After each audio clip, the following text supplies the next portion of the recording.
Mair ydw i, a mae gen i stori i chi. Stori fydd i o ardal Dolgella. Ond cyn i mi ddechrau deud y stori, dwi jyst yn mynd i ddeud mae recordiad byw ydy'r fideo yma. Does gen i ddim sgiliau golygu o gwbl.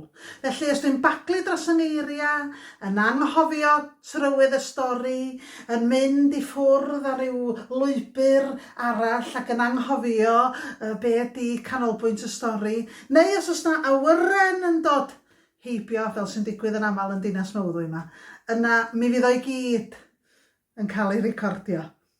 Felly ymddiheuriadau ymlaen llaw am unrhyw beth annisgwyl fydd yn digwydd.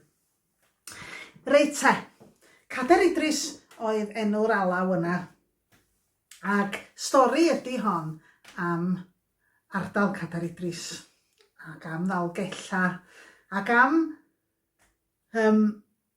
ferch arbennig iawn oedd yn arfer byw yma yn ôl bob sôn, merch o'r enw Gwenfron. Rwan mae'r stori yma yn ymddangos mewn sawl papur newydd a chylchgrawn a chyfrol o'r 4edd ganrif ar 15. Mae hi yn ymddangos yn Gymraeg ac yn Saesneg, yma dros y ffin a hefyd dros y môr yn America. Dwi wedi gweld fersiynau o'r stori mewn papurau newydd Cymraeg o America. Mae hi'n ymddangos yn yr gyfrol yma, Cymru Fydd, ac yn y gyfrol Cymru Fydd, maen nhw'n deud fel hyn, ymddangosodd yr hanesyn canlynol yn un o gyhoeddiadau gorau ein cymdogion, a chan ei fod yn dal cysylltiad a thraddodiad poblogaidd am y gader, ac mor briodol i ansawdd y llyfr hwn, mi roddwn efelychiad ohono. Ac maen nhw'n mynd ymlaen wedyn ac yn adrodd y stori. Dwi'm yn siŵr os oedd y stori yma wedi chyhoeddi yn Saesneg gyntaf ac wedi ei sgwennu a'i bod hi'n seiliedig ar ei o draddodiadau a falle ambell stori a chwedl a hanesyn yr oedd yr pwy bynnag sgwennodd hi'n Saesneg wedi glywed, neu oedd hi yn addasiad o stori Gymraeg. Dwi ddim yn gwybod be ydy stori'r stori, ond mae'n stori reit ddifyr. A mi ddatblygodd i fod yn chwedl ac yn stori werin ac yn stori ar lafar. Ac mae yna sawl fersiwn wedi ymddangos mewn cyfrolau yn yr 18fed ganrif hefyd, gan gynnwys fersiwn yn y gyfrol yma gan Morfydd Strange. Mae'n cychwyn mewn plaster enw Talglyn, ond hwn i ddim os oes na fasiwn le, ac a fuodd na fasiwn le yn bodoli. Ond mi roedd y Talglyn yn blasty oedd ar gyrion tre Dolgella ac wrth droed Cader Idris. Ac enw'r sgweiar oedd yn byw yn y Talglyn oedd Gruffydd. Ac mi roedd gen Gruffydd 5 o blant, mi oedd gen o 2 merch a 2 fab. Ac enw'r ferch ienga oedd Gwenfron, a hi oedd canwyll llygaid ei thad. Mi roedd Gwenfron yn ferch ac ewyllus gref iawn iawn. Doedd hi ddim be fysa chi'n galw'n lady, ac yn sicr doedd hi ddim yn ymddwyn fel dyle merch sgweiar ymddwyn. Os oedd Gwenfron eisiau gwneud rhywbeth, mi roedd Gwenfron yn ei wneud o. Dim ots be o neb yn ddeithi. Ac mi roedd ei thad yn aml iawn iawn yn tynnu gwallt i ben allan oherwydd ymddygiad i ferch ienga. Ond hi oedd canwyll ei lygad o. Ac felly roedd o madda pob dim iddi. Hoff beth Gwenfron oedd crwydro llwybra yr ardal. Mi fydda hi yn cerdded milltiroedd ar filltiroedd ac yn dringo llethra gader a'r mynyddoedd o gwmpas. Mi fydda hi'n rhedeg ac yn neidio. Mi fydda hi'n llamu dros geunant ac o garreg fawr i garreg fwy. Roedd hi'n dipyn o rebel yn ôl bob sôn. Oedd hi hefyd wedi ei swyno gan straeon a thraddodiadau'r ardal. Mi roedd hi'n ei phen i'n llawn o'r hen chwedla a'r straeon a'r hanesion. Roedd hi'n llyncu bob un ohonyn nhw ac yn ei derbyn nhw fel gwirionedd. Mi roedd hi, fel pob merch sgweiar yn y dyddiau yna, mi roedd hi'n canu'r delyn ac llais swynol, ac wrth gwrs mi roedd hi'n dlws efo gwallt hir melyn a llygaid glas.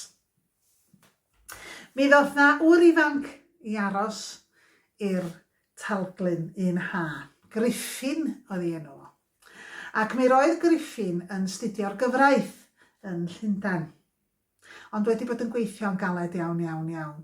Ac roedd ei deulu fo'n Llundain wedi meddwl y bydda hoi bach dros yr ha yn y wlad yn gwneud lles mawr i Griffin. Ac am bod y ddau deulu yn nabod ei gilydd, mi drefnwyd i Griffin ddod i dreulio'r ha yn y Talglyn. Wel, pwy well na Gwenfron felly, i fynd â Griffin am dro ar hyd y llwybrau'r ardal, ac mi dreuliodd y ddau wythnosa yng nghwmni gilydd yn cerdded llwybra, yn dringo llethra ac mynd i gopa brynia gan gynnwys copa Cader Idris, a Gwenfron wrth gwrs yn adrodd yr straeon a'r chwedlau oedd yn gysylltiedig. Roedd hi wedi sôn eisoes am Gader Idris, ac fel y bydda Idris Gawr yn eistedd ar ei gader ac yn gwylio'r sêr gan ei fod yn un o 3 prif seryddwr gwledydd Prydain. Y fo, Idris Gawr ynde, Gwydion fab Dôn a Gwyn ap Nudd. Dyna chi 3 prif seryddwr gwledydd Prydain. Mi roedd hi hefyd wedi sôn am y tylwyth teg sydd o gwmpas Cader Idris. Cader Idris yn nodedig iawn wrth gwrs am ei tylwyth teg. Mi roedd hi wedi dweud hanes Morgan Rhys yn cael y delyn gan y tylwyth teg. Mi roedd hi wedi sôn am y tylwyth teg oedd lawr ar y gwastadau, mynd lawr am Lanegrin ffordd na, yr tylwyth teg oedd yn bobl, tylwyth teg oedd yn prynu y ceffyla gan ni feidrolion. Roedd hi wedi crybwyll ambell i ysbryd, wedi crybwyll yr hen hanesyn am dreulio noson ar y gader. Fel da ni gyd yn gwybod, os newch chi lwyddo i gysgu ar Gader Idris, mi fyddwch chi yna'n gwallgofi neu yn marw, neu mi fyddwch chi yn fardd. Da ni gyd yn gwybod yr hen stori, dyda. Beth bynnag i chi, oherwydd yr wythnosa lu yma, buodd y ddau, Griffin a Gwenfron, yng nghwmni gilydd, mi ddaru nhw wrth gwrs gwmpo mewn cariad. Griffin wedi swyno gen Gwenfron a'i straeon a'i rhyfug, y ffaith bod hi'n rhyfygu efo. Oedd o rioed i dod ar draws merch neu fath a Gwenfron o'r blaen, oedd yn dringo coed ac yn llamu dros geinant, ac oedd hi galon fach yn aml yn ei wddw fo. Ond roedd i hafiaeth i at fywyd wedi i swyno fo'n llwyr, ac mi roedd o'n benderfynol bod o'n mynd i briodi Gwenfron, ac felly yn y dyddiau yna, wrth gwrs, oedd rhaid gofyn caniatâd tad y ferch, ac mi ofynodd Griffin i Gruffydd fydda fo'n cael priodi Gwenfron, ac mi gytunodd Gruffydd gan i fod o meddwl y bydda dylanwad Griffin yn un da ar Gwenfron, y ferch ienga. Ac mi roedd teulu Griffin hefyd yn fodlon iawn i'r ddau gael dyweddio, ond ddim priodi, ddim yn syth bin. Roedd y ddau deulu'n teimlo bod y ddau, Gwenfron a Griffin, dipyn bach yn rhy ifanc i briodi. Ac felly mi ath Griffin yn ei ôl i Lundain i orffen astudio'r gyfraith. Ac mi fuodd Gwenfron yn treulio'r misoedd nes i fod o'n dod yn ôl i'w phriodi hi yn cerdded llethrau Cader Idris unwaith eto.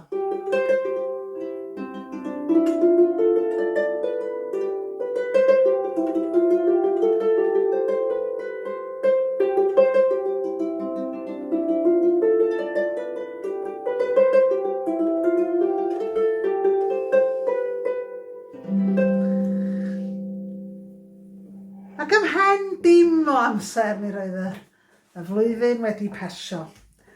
Mi roedd Griffin hefyd wedi pasio i aroliadau ac wedi gorffen ei astudiaethau cyfreithiol.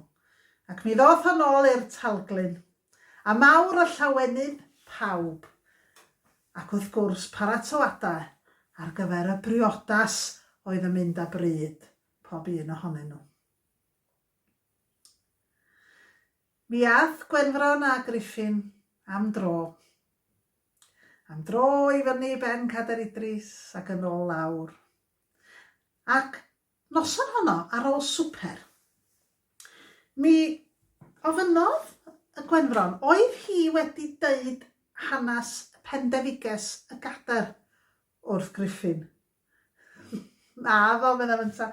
Dwi'n meddwl bod ti wedi sôn am bendefiges y Gader. Ti wedi sôn am bopeth arall. Wyt ti wedi dweud pob stori a hanes sy'n a chwedl sy'n na. Ond dwi ddim wedi clywed am bendefiges y Gader. O, na fel meddwl, Gwenfron. Mi ddidau stori pendefiges y Gader wrth y ti rwan. A dyma hi'n adrodd yr hanes am y bendefiges oedd yn byw ar lethrau Cader Idris tua'r 3 ganrif ar 10. Ac mi roedd y bendefiges yma eisiau bod yn fardd. Ond wrth gwrs, yn y cyfnod hwnnw a tan yn gymharol ddiweddar, doedd merchad ddim yn cael bod yn feirdd. Doedd y dynion ddim yn credu bod ni, y ferched, yn gallu derbyn yr awen o'n unam. A mi roedd y bendefiges yma yn benderfynol bod hi eisiau dysgu cynganefu a bod hi eisiau dangos bod hi'n gallu barddoni, ond oedd ddim yn gallu ffeindio unrhyw ffordd o berswadio y beirdd i adael iddi fod yn un ohonyn nhw. Ond wrth gwrs mi roedd hi yn ymwybodol iawn o'r traddodiad treulio noson ar ben Cader Idris. Ac felly mi ath y bendefiges i ben y Gader un noson. Ac bod y siawns o fod yn fardd mond un mewn 3, roedd hi'n fodlon cymryd i siawns. A mi steddodd yng Nghader Idris yn yr hafn yn y graig, lle byddai Idris yn eistedd i wylio'r ser. A mi rosodd i'r haul fachlyd tu nôl i Benrhyn Llŷn. Ac wrth i'r nos ymddangos ar dydd bellhau, mi ddechreuodd y gwynt chwyrlio o gwmpas Cader Idris. Chwyrlio un ffordd ac wedyn ffordd arall. A mi gododd y gwynt i'r fath gryfder nes oedd o'n chwibanu o gwmpas y bendefiges, ac oedd hi'n rhyw hanner dechrau dyfaru. Roedd ei ffrindiau, ei chyfeillion i wedi deithi am beidio, ac roedd ei theulu wedi ei gwaharddi rhag mynd i fyny, ond roedd y bendefiges yn benderfynol. A mi rosodd yna gwrth i'r gwynt chwyrlio, mi ddechreuodd i fwrw glaw hefyd. A mi ddoth y dafna glaw i lawr yn galad. A mi drodd y glaw yn genllysg. Ac mi roedd y cenllysg yn taro bendefiges. Ac yn sydyn mi roedd yna storm fawr o fellt a thrana. Ac mi roedd yna gymyla isal a niwl trwchus yn lapio ei hun o gwmpas y bendefiges. Ac roedd hi'n dechrau teimlo yn eitha aniddig, ac roedd hi bron a chodi o'r Gader. Ond o'na rhywbeth yn ei chadwy, y penderfyniad i bod hi eisiau bod yn fardd. Ond yn sydyn mi glywod hi sgrech aneuarol yn ei chlustia. Sgrech mallt y nos a gwrach yr hibyn. Ac wedyn udog yn feiriog, cwn anwn, ac allan o'r niwl mi welodd y drychiolaethau. Y gwrachod a'r ysbrydion a'r malltod a'r cwn a'i sgyrnygu a'i llygyd cochion. Ac wedyn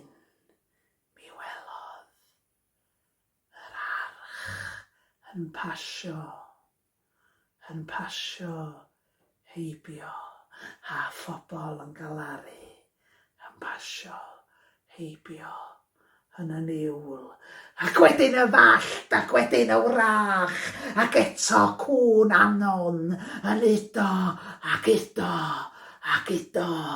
a'r storm yn fflachio ar hio.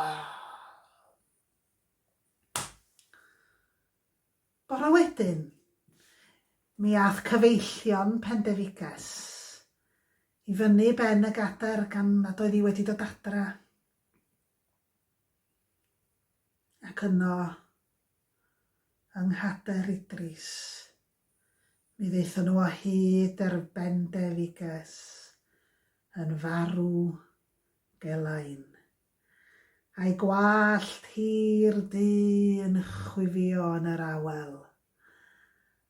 A'r golwg ar ei hwyneb yn dangos yr holl erchyllderau a'r prafiadau dieflig roedd hi wedi ei gael yn ystod ei noson ar Gadair Idris. Mi gludwyd ei chorff i lawr o gopa'r gadair, a mi wrthododd ei theulu iddi gael ei chladdu y meddrod y teulu. Mi wrthodwyd claddedigaeth Gristnogol iddi, ac mi gladdwyd y Bendefiges ar lethrau'r gadair, ac mi godwyd carnedd o gerrig dros y bedd.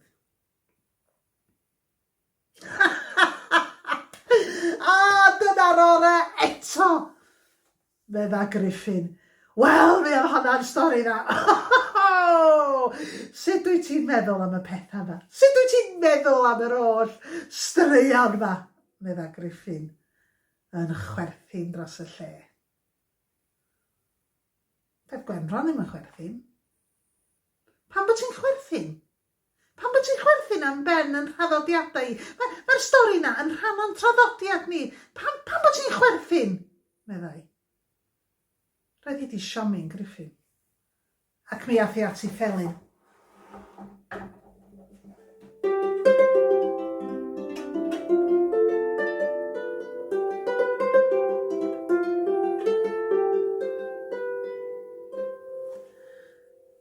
Ar ôl chwarae chydig o alawon, mi benderfynodd Gwenfron fynd i'w gwely. A mi ddudodd hi nos da reit sirbwch wrth Griffin. Nos da, medda fynta. Welai di'n bora. Falla nei di feddwl am chwarae gostruon. Nos dawch, medda Gwenfron. A ffwrdd â hi i'w gwely a chloi'r drws. Cyn bo hir mi ath Griffin hefyd i'w stafell. Ac wrth dynnu'r llenni yng nghau, mi sylwodd ar gymylau duon uwch ben yn yr awyr.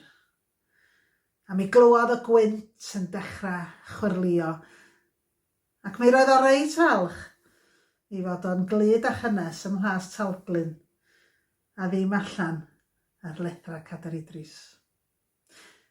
Mi ath i wely a thynnu carthen yn glud amdano a chwmpo i gysgu yn syth bin. O, mi gafodd o hunlla chi. Mi gafodd o hunlla ofnadwy, ac yn yr hunlla yma mi roedd o'n gweld. Mi roedd o'n gweld ei hun ar ben Cadair Idris. Ac mi roedd o'n gweld ysbrydion a gwrachod a malltod. Mi roedd o'n gweld eirch yn pasio heibio. Mi roedd o'n gweld cwn a nhw'n yn sgyrnygu yn ei wyneb. Ac mi roedd o'n gweld merch mewn gwys gwen yn eistedd yng Nghader Idris, a'i hitha a'i gwyneb fel sgerbwd. A mi ddeffrodd Griffin yn chwys drosto ac yn falch iawn o sylweddoli Mae hynlla oedd o wedi cael ac nad oedd o ar ben y gadar. Mi agorodd gyrtans a gweld bod hi'n fora braf ar adar bach yn canu a mi wisgodd ac mi ath i lawr i gael brecwast. Roedd y teulu gyd yno.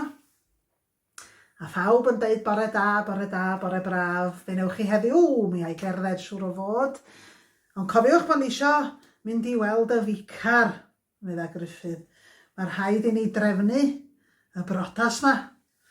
Buan y daw y dyddiad. Yn de Griffin, a winc fawr. Ia, medda Griffin. Lle mae Gwenfron? O, dwn i ddim, medda ei thad. Hi fel arfer di'r cynta lawr i gael brecwast, ond alla bod hi dal dipyn bach yn flin efo chdi. Achos bod ti wedi chwerthin am ben y stori neithiwr. Da chi'n meddwl? Sa well i rwy'n fynd fyny. Sa well i ni fynd fyny yn fyhiro, dydwch. A Gwennu a Griffin. A crocio'r drws. Gwenfron a dweud, bara da! Bara da, Gwenfron! Mae ddrwg yna os nes i upsetio chdi neithiwr. Dyna'n sôn am Gwenfron. Oedd hi'n dweud dim. A dyma fo'n trio'r drws, ond oedd y drws di chloi. A mi all llaws dair a... mi all pawb arall i fyny na wedyn i drio perswadio Gwenfron i ddod lawr, ond dyna'n sôn am Gwenfron. Ac oedden nhw'n dechrau poeni rwan ac drws di gloi. Ac felly yn y diwedd mi ddari Griffin a Gruffydd a dau o'i brodyr benderfynu trio gwthio drws Gwenfron yn gorau. A mi o'n gwthio ac yn gwthio ac yn y diwedd dyma'r 4 ohonyn nhw'n rhedag efo ei sgwydda yn erbyn y drws a bwm! Dyma'r drws yn agor. A do'n am sôn am Gwenfron yn y stafell. Ond mi oedd y ffenast yn gorau.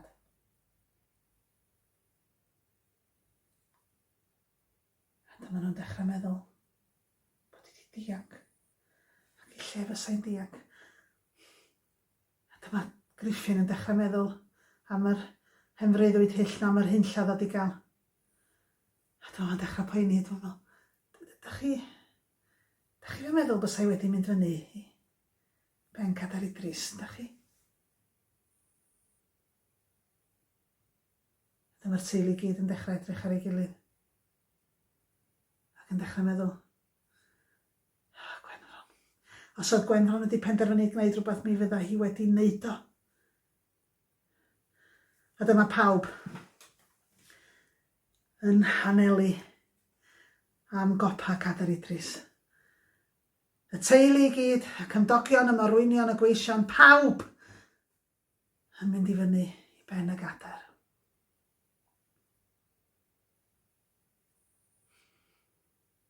Ac yn union fel cyfeillion pendefiges y gadar. Mi ddaru nhw ddod o hyd i Gwenfron hithau, yn eistedd yng Nghadar Idris, yn farw gelain. A'i gwallt hir melyn yn chwifio yn yr awel. A'i gwisg o liain tena gwyn ei chopa nos amdani. A golwg mwyaf erchyll ar ei gwyneb, yn dangos ei bod hi wedi gweld y drychioreilla mwyaf ffiaidd yn ystod ei phrofiad o dreulio'r nos ar Cadar Idris.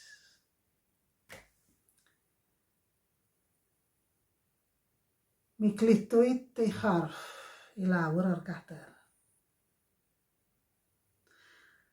Ac mi gladdwyd ei chorff yng nghefn eglwys, mynwent eglwys Dolgella. Oherwydd ei bod hi wedi rhyfygu ac wedi gwneud rhywbeth oedd wedi achosi ei marwolaeth. Ac felly ddoedd hi ddim yn addas iddi gael ei chladdu yn y fynwant o flaen yr eglwys.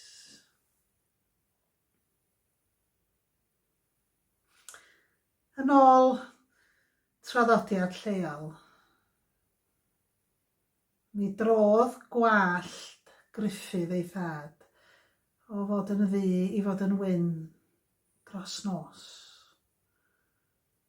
Ac ymhen tair wythnos, mi roedd ynta hefyd yn y farw. A'i ddymuniad oedd cael ei gladdu efo'i ferch, Gwenfron yn y bedd tu cefn i eglwys Dolgellan.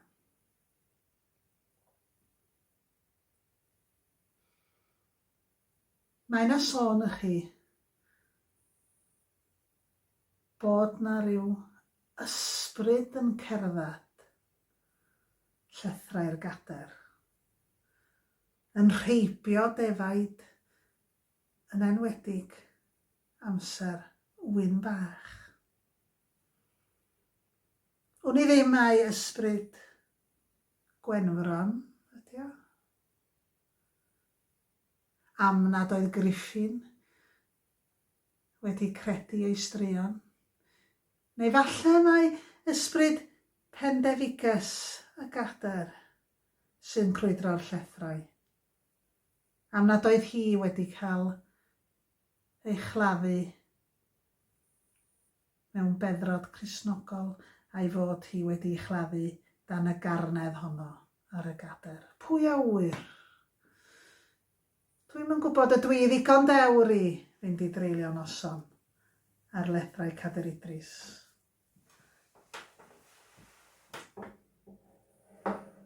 Ydych chi?